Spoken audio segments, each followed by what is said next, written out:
Glenn, I want people in my generation to meet you the way I did, real, one-on-one, no monologue, no censorship. So Glenn, straight up, I mean, what do you believe? I believe the reason why I hired you is because I believe people like you are going to make the difference. I believe that there are more people in America that want to help than there are that need help.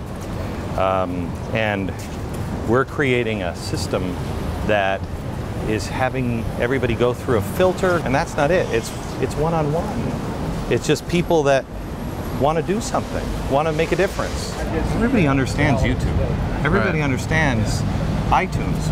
When I was your age, you had to have a record promoter stop by your bar if you were going to be, if you wanted to be a band and have a hit. You don't need any of that. Yeah. So why are we having all of this infrastructure built above everybody when you can connect with somebody else on the other side of the planet? Mm-hmm. Why would you do that? You know, Glenn, after meeting you, I know you'll be the first one to admit that you've made your share of mistakes. So let me just dive right into it.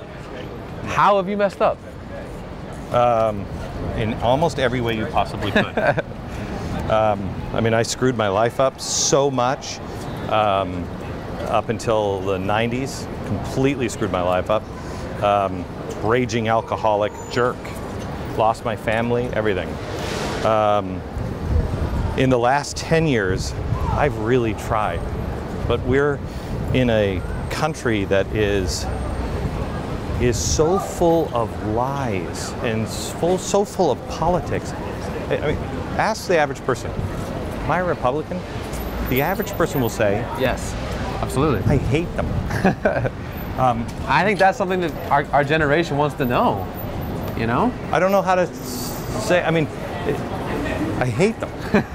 I think they're as much of a problem as the other side. I'm a huge fan of Washington.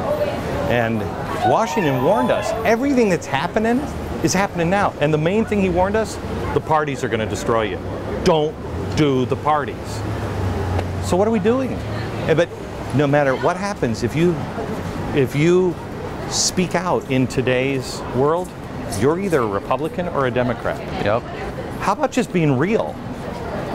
Now that I know you, I know that your emotionality, if that's a word, on camera is not a front. That's just a genuine part of who you are. And on top of that, I know that the charity wing of GBTV is what you're most passionate about. So I guess what people want to know, what I want to know is why are you risking all this to do good when you could just make a perfectly awesome living doing radio? Because that's not what it's about, is it? I thought it was until I was 30. I thought it was about, fame, fortune, everything else. It's not. I've been rich, I've been poor. It's easier to be rich. My wife and I have this discussion all the time. I think in many ways we were happier when we were poor. It's the quality of life. It's who you are as a person. And the thing I'm trying to impress even on my own team, who's been with me for a while, is we're not creating a business that will do charity. We're creating a charity that does business. You know what I mean? Uh-huh. Our main thrust has to be do good. Do good. There's too much crap, too much evil in the world. And I think that's something that our generation doesn't understand about you, that you don't just say, hey, this political agenda. I mean, now that I know you, it really is do good. And I think people watching that's actually what's in here. That's crazy to me. That's why people make fun of me for crying. That's why. I actually feel something. I'm not dead inside. Everybody else is dead inside. And they think that you are, to be honest. I think you're like this TV guy. Then I demand the Emmy. I demand an Emmy. If I am that good at crying and everything else on television, I don't know any other actor that can do it. I want the Emmy. Put your money where your mouth is. I'm either real or I'm the best damn actor on television. Which is it?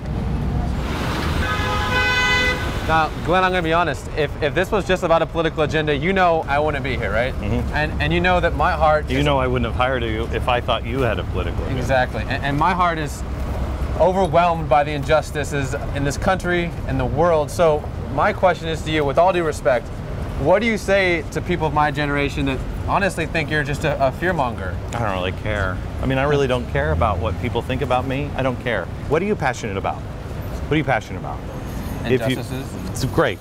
Tell me specifically what you're passionate about. Then follow your passion. I'm following my passion. I believe the country is in trouble. I believe, quite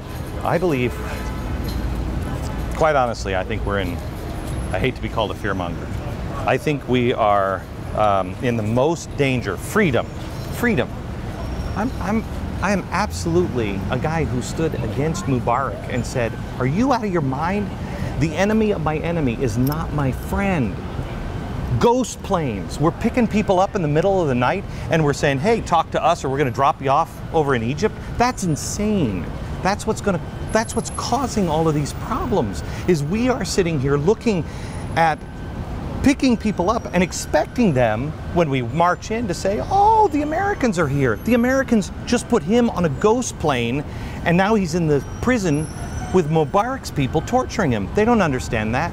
We don't stand for anything. You got to stand for something.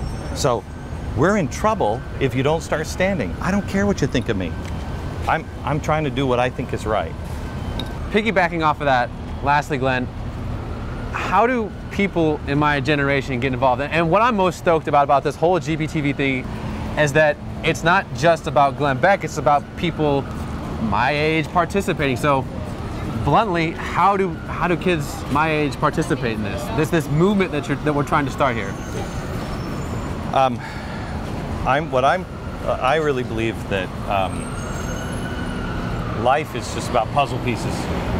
I've got one piece of the puzzle. What I've done is I'm building something where people of like mind can come together who understand freedom and want to change the world, because it's changing whether you like it or not. So are you going to be a part of that? Are you going to define that change? Are you going to fight for what you think is right? I put together my puzzle piece, which is a platform that will help people link. Now it's up to you to find your passion and to come and to build something. All this is just, it's an empty structure. You build it. And the thing that I think is unique about you, and not to give you too much kudos, is that you're actually going to listen.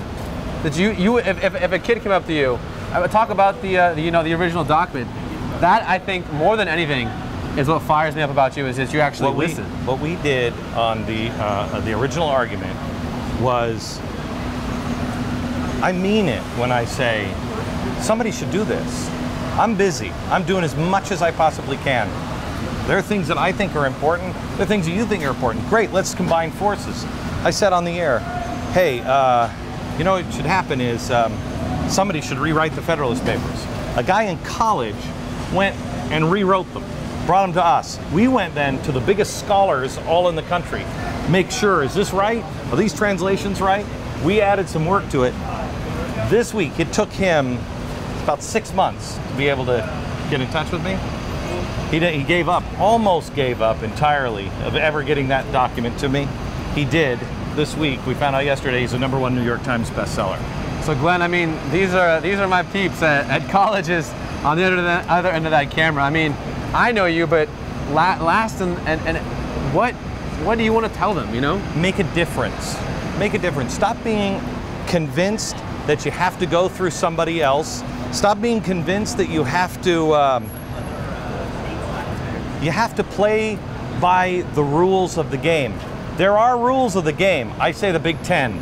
Let's do the Big Ten Commandments. Do the top 10. I don't care what you call them or what do you say? We don't kill each other. We don't lie about each other. We just are decent to each other. Other than those rules, all the rules are up for grabs. Go out and make your way. Unite with other people. And don't listen to the man. Don't listen to the man.